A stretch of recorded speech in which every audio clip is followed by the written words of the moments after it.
Hey, folks, and welcome back to Glenn and Adrian's Rock Talk. That's Adrian. And that's Glenn. And today we are going to honor Ace Frehley, who recently passed away, the first original member of Kiss to pass away. Adrian, you've been a fan of Kiss pretty much your entire life. Pretty much since they started making records, almost. About half a century, almost. Yeah. So why don't you talk a little bit about your experience? We are going to take a look at a 1999 version of Cold Gin live at Dodger Stadium, which includes Ace singing one of the verses, which I guess is a little bit unusual. Also, Adrian and I saw him in 1996, so we actually got to see this show, and it was a lot of fun. It really was. Adrian, anything you want to start with? When did you actually become a Kiss fan? I think it was in the very late 70s. I started listening to them. And okay. That would put you in single digits somewhere. Yeah, kind of like 10 years old, something like that. Okay. Was it around the time the solo albums came out? Yeah. They had just come out, and I was getting interested in them. And I saw the Gene Simmons one, with the blood dripping down the chin, and he's smiling and everything. And I'm like, I'm going to get that album, come hell or high water somehow. The funny part is I remember seeing that in the record store and going, oh, that's edgy. Like for real. I was like, oh, whoa, he's got blood coming out. Uh-oh, I don't know if mom and dad are going to like this record, kind of a thing. Now, you ended up with most, if not all, of those solo albums, didn't you? Yeah. Well, I got Ace, Ace, Paul, and Gene. I got all their solo albums. I got Gene's solo album first, and then the next of the solo albums was Ace's, and that's a great album. Yeah, I noticed that one I have here now. It's it's safe in my collection, Mm-hmm. And I actually like the album a lot. Of the records that I've heard, that's my favorite one. Peter Criss, it's too bad. That turns out to be the one that's, I guess maybe it didn't sell as many copies or something, but that's the one that's hardest to get now. Like, I'm sure it's out there. Yeah. But it's tougher than the others. Yeah. Somebody tried to sell me a scratched copy of that for like $10, the Peter solo album. I'm like, I don't think so. I mean, the Ace Frehley is the one that really sounded good to my ears. Yeah. To me, this is one of Kiss's more important songs, one of rock and roll's more important songs. Mm-hmm. Actually, the beginning guitar riff is as basic and classic as it gets in rock and roll. Yeah. And as far as I'm concerned, it's iconic. That's cool. Yeah, I have heard the song. I am not intimately familiar with the Kiss catalog. I know a lot of the highlights, but I never really got that deep into them. You were doing it, so I thought, well, Adrian's got that covered.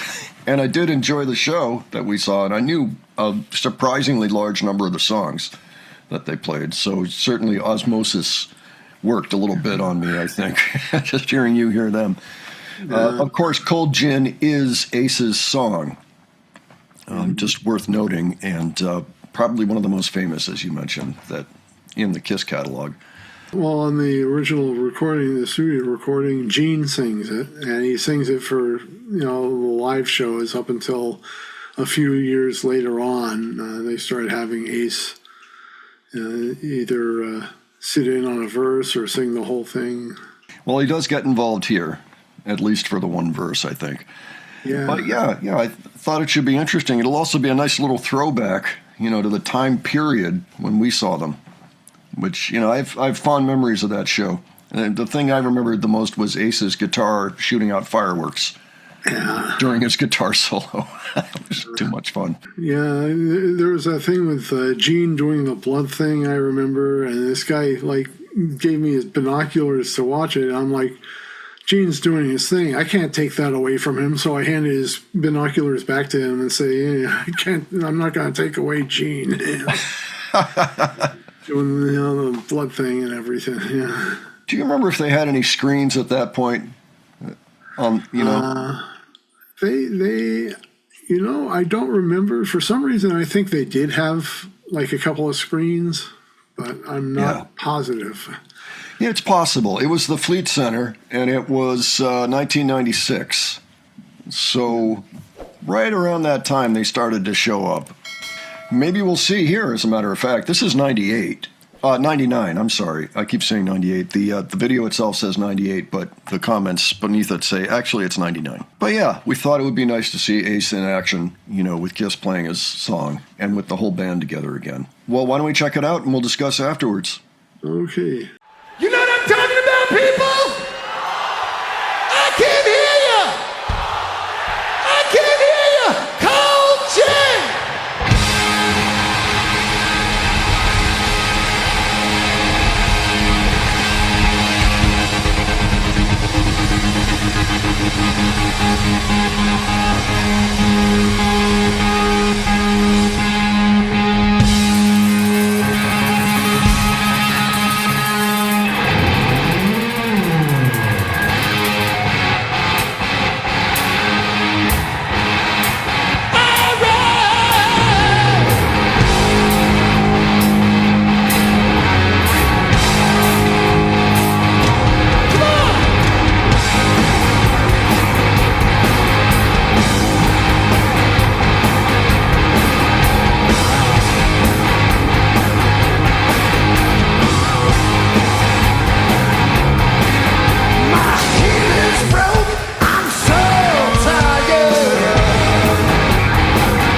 Okay, well, great song, but some pretty funny stuff going on stage in general. Yeah. You can get around that. You get some really great rock and roll. It is kind of a normal thing, if I recall correctly, that underwear, women's underwear, ends up on stage somehow or another all the time. Is that right, Adrian? From your Yeah, that happens a lot. That's one of the things. Concerts, and probably some other concerts too, I imagine. Well, sure, yeah, but it's just funny. It seems like one of those things I associate with Kiss.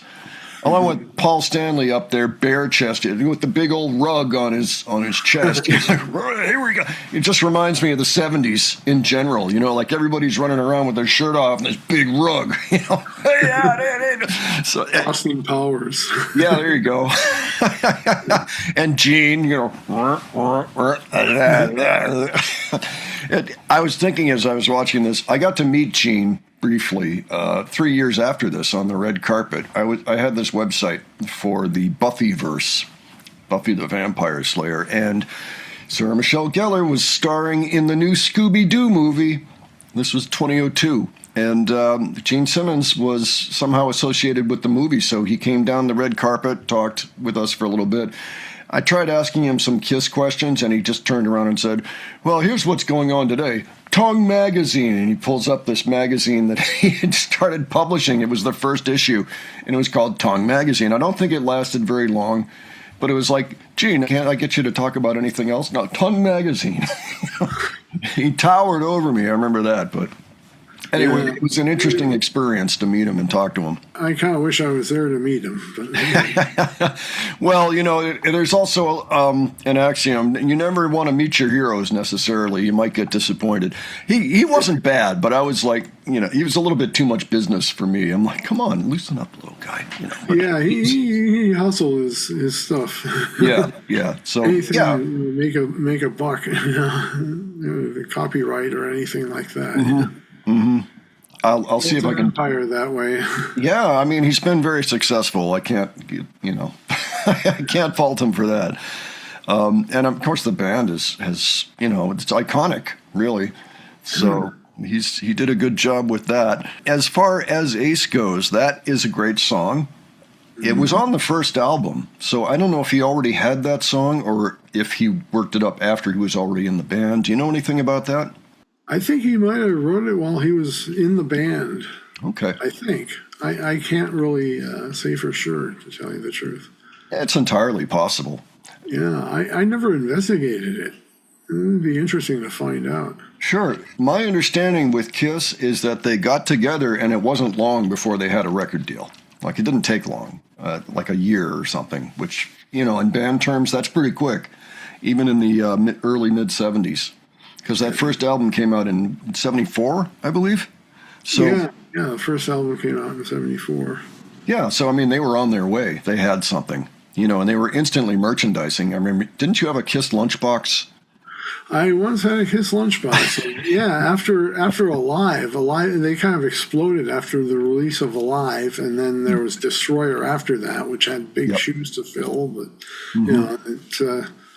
there's another big album of theirs, and then the merchandising came along. I think it was Gene's idea to market the hell out of the Kiss name, and just put it on everything, and it worked. Yeah, he built an empire. Not surprising in the least. Yeah, I mean, good for him. Yeah, that one had Detroit Rock City on it, right? The Destroyer album. Yes, it did. Yeah. Okay. Yeah, it starts with that. Yeah, that's one of my favorite tracks by the band itself. But again, stuff like, Cold Gin is a great song. There's plenty of stuff that I like. Not a ton. I was never a massive fan, but there are songs that are clearly iconic. Yeah, and Kiss has always been about the live shows, and this is no exception. Yeah. Always better heard live. There's a certain energy there that no studio recording can capture. Yeah, that's true with a lot of bands. Another good thing about the live shows, there's always some nuance and variation, so each performance is unique, special in its own way. What other songs would you recommend people listen to that were actually penned by Ace Frehley? Well, Shock Me is the first song that comes to mind. That's the one that later on had the guitar solo in it instead of Cold Gin. Another song that I think is important anyway, it's from the Alive 2 like studio recording side, side 4, and it's Rocket Ride. I think that's another kind of big song of his, even though it's not on any of the actual albums. It's on the Alive 2 album on the side 4. Sure. There were a number of albums that came out in that format back in the time period. Genesis had one, 3 Sides Live. Yeah. I know Earth and Wind and Fire had one called Gratitude. There were plenty of others. So that was not unusual. And it does count, kind of as a live and studio album. That's just how they marketed it. So, yeah, okay. Well, that's cool. It's, all right. Well, anything else you want to note about Ace while we're talking about him? If this song is not Ace's greatest contribution to Kiss, it's one of the greatest. I think it's probably one of the greatest. It's that good. Yeah. It's a catchy song, and I'm sure people relate to it. I'm sure it got sung a lot at bars and things. You get to a certain point of the night. It's Cold Gin time again. Okay. It's the Bottle Rocket and Fire. I think at that point they were doing it during Shock Me instead. I think. Okay. I also miss most of Paul's rap that he always does before Cold Gin, with Peter on the drums. It's like, I hear you've been drinking tequila, and then Peter will go, he'll play these wooden blocks and make a Mexican sound with it or something. Well, silliness, the factor, but that's cool though. That's cool. Yeah, it's not officially part of the song, but it's kind of fun. So in the past, we looked at his version of Fox on the Run. The cover, it was by Sweet. That's right. Yeah, we did it because the Sweet cover got blocked. However, we were interested anyway in, Ace's version of it. So this is actually our second time looking at Ace on the channel. First time really for the band Kiss. We've done some, I think we've done some, way back, we did some album reviews. I think you're right about that, now that I think about it. Yeah, when we were getting started, we would just do album reviews. Like we did a long one, actually kind of a career retrospective for Motorhead, and we did Genesis, and Kiss. I think you're right about that. And some other things like that, Black Sabbath. Check it out. You'll see us way back. You'll see how far we've come ever since. Anyway, just wanted to give our flowers to Ace on a life well lived, a successful career, made a lot of people happy with his music. And, thanks for coming along, Ace. We sure appreciated you. Okay. All right, folks, why don't you let us know what you thought of this? And if you have any Ace favorites that you'd like to share with us in the comments, please do so. All right. If you have thoughts on this, any details you think we missed, please leave those below. And any further suggestions, leave those as well. And if you enjoyed this video, please give it a like. And if you enjoyed the presentation, please subscribe. All right. Thanks so much for joining us today, and we'll catch you on the next one. Take care, folks. See you all later.